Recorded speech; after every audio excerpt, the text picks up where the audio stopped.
Mheshimiwa, ningependa sana uchangie kwa sababu najua swala hili liko karibu sana na moyo wako. Manake tunasikiza wengine wakizungumzia swala la uzalishaji chakula. Unatokea sehemu ya Trans Nzoia ambapo ni sehemu moja ya uzalishaji wa chakula.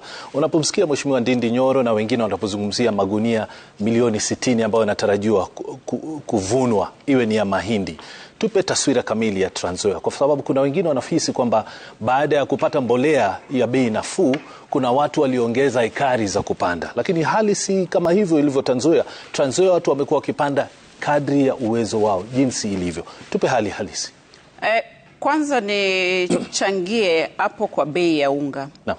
Hii bei ya unga ambayo tunaongea juu yake ni ile unga ambayo iko kwenye packet, iko kwenye supermarket, iko kwenye miji. No. It is in the cities and in towns.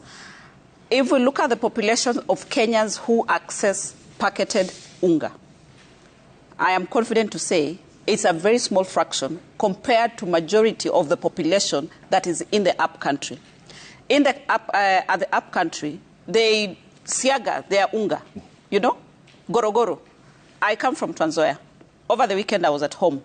A gorogoro of maize right now is retailing between 70 and 90 shillings.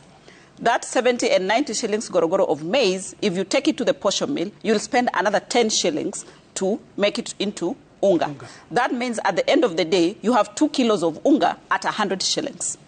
So that is what it is right now for the larger people at Mashinani. I am a farmer.